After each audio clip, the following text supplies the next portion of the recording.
राजस्थान में बेटियां सुरक्षित नहीं है, लेकिन सीएम अशोक गहलोत के लिए यह कोई मुद्दा ही नहीं है। राज्यसभा चुनाव में जीत गहलोत के लिए सबसे आगे है। 24 घंटे पहले जयपुर के आमेर में 9 साल की बच्ची की बेरहमी से हत्या कर दी गई। उसके साथ रेप करने की भी आशंका है। गहलोत की सरकार बेटी के साथ दरिंदगी को तो नहीं रोक पाई। अब जब उनसे जयपुर केस को लेकर सवाल किया गया तो वो सवालों से ही भाग गए। टाइम्स टाउन ऑफ भारत के कैमरे पर गहलोत नमस्कार करके आगे बढ़ गए।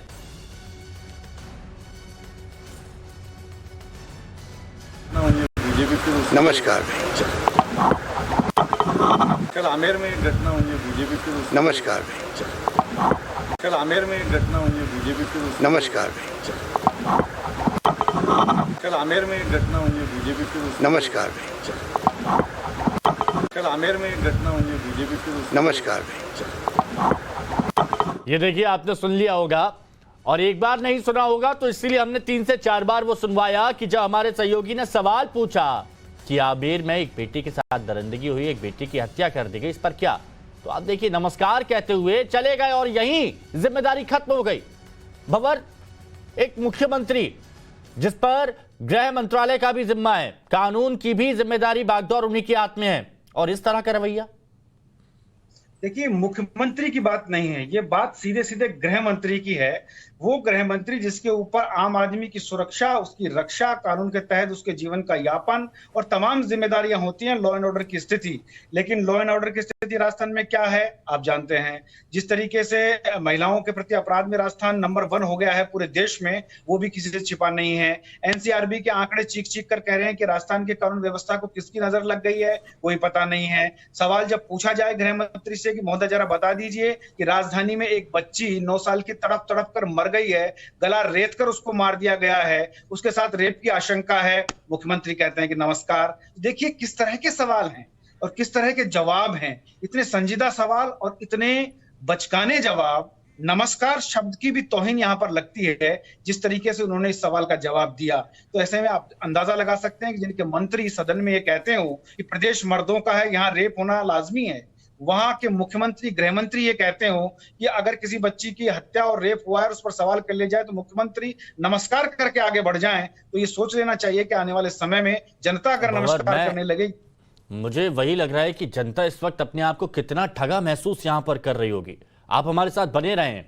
वहीं रेप में नंबर 1 राजस्थान की गहलोत सरकार की बात की जा रही है। गहलोत सरकार अपने सियासी फायदे के लिए प्रदेश की कानून व्यवस्था को दांव पर लगा रही है, और ये हम नहीं कह रहे हैं, बल्कि इस बात की गवाही जयपुर के आमेर में मासूम बच्ची की हत्या की वारदात दे रही है। एक और गहलोत सरकार राज्यसभा चुनाव जीतने के लिए विधायकों को होटल में बंद करके अलर्ट है। कांग्रेस के विधायक 5 स्टार होटल में बैठे हैं और राजधानी जयपुर के पास आमेर में बच्ची से दरिंदगी हो रही है।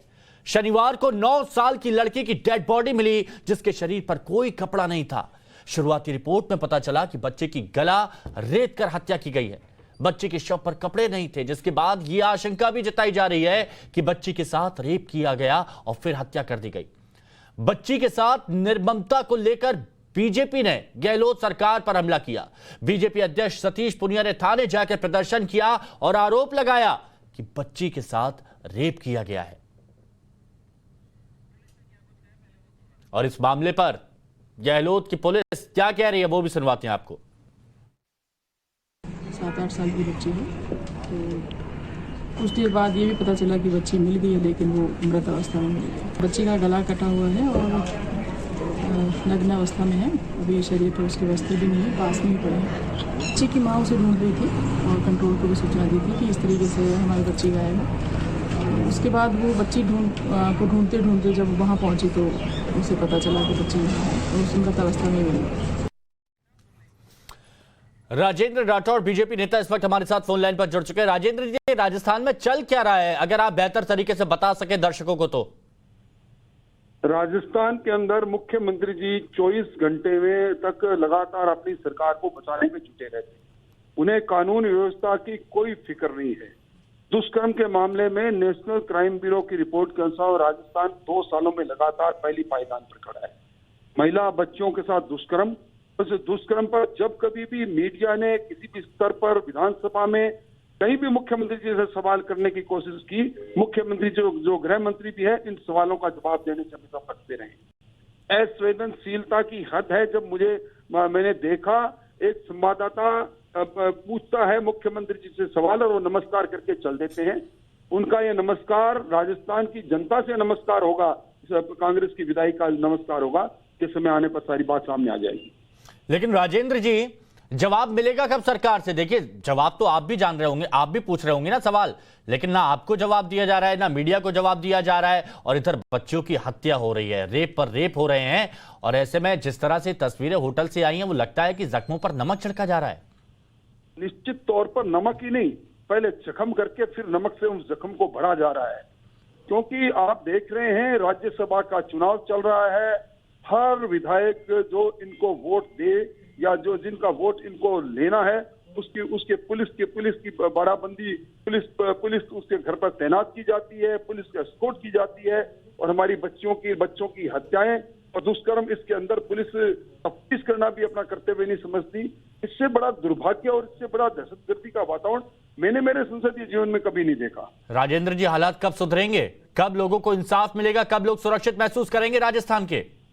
इंसाफ तभी मिलेगा जब इनकी विदाई होगी, क्योंकि अंतर्द्वंद इनका खत्म होने वाला नहीं है। अंतर्द्वंद के आधार पर हमेशा सरकार के पाए हिलते रहते हैं। पायों को बचाने के लिए मुख्यमंत्री जी 24/7 लगे रहते हैं। उनको कानून व्यवस्था से कोई मतलब नहीं, वही तो गृह मंत्री है। ये एक पूर्णकालिक गृह मंत्री भी तैनात नहीं करते। अगर पूर्णकालिक गृह मंत्री होता तो शायद उनसे कोई सवाल जवाब तो हो जाता। राजेंद्र जी, सरकार की तरफ से ना कोई मंत्री ना कोई विधायक पीड़ित परिवार से मिलने पहुंचा, ना उनका दुख दर्द बांटने पहुंचा। क्या आप लोगों की तरफ से वहां पर जाकर मुलाकात की गई उनसे? अभी हमारी तरफ से मुलाकात की मेरी जानकारी नहीं। निश्चित तौर पर हमारे नेता गए होंगे, मेरी निजी जानकारी में नहीं है। मैं खुद नहीं गया हूं, इसमें कोई शक नहीं है। मैं जयपुर में नहीं था, पर क्योंकि अब जानकारी आई है तो निश्चित हम संवेदना भी व्यक्त करेंगे और इनके लिए जहां तक हो सकेगा लोकतांत्रिक तरीके से संघर्ष भी करेंगे। राजेंद्र जी, बड़े बुजुर्ग ये बात कह गए हैं कि सोते हुए को जगाना बेहद आसान होता है, लेकिन जो जागने की एक्टिंग कर रहा हो उसको आप जगा नहीं सकते। तो आप कैसे जगाएंगे सरकार को? ये सरकार अभी आईसीयू के अंदर है। कानून व्यवस्था मर्तप्राय हो चुकी है और सरकार की संवेदनाओं की संवेदनहीनता की प्रकाष्ठा हो गई है। हमने पहले आंदोलन किए, सारे जिलों में हुंकार रैलियां की, आक्रोश रैलियां की, विधानसभा में सवाल खड़े किए। अब जहां भी मंच मिलेगा निश्चित तौर पर सरकार की चूल्हे हिलाकर सरकार को जगाने के लिए भारतीय जनता पार्टी मुख्य प्रतिपक्ष दल पूरी हिम्मत के साथ जुटेगा। चलिए, उम्मीद यही की जाएगी कि विपक्ष की भूमिका आप निभाएं अच्छे तरीके से, जो सरकार यहां पर नहीं निभा पा रही है। शुक्रिया आपका हमारे साथ जुड़ने के लिए।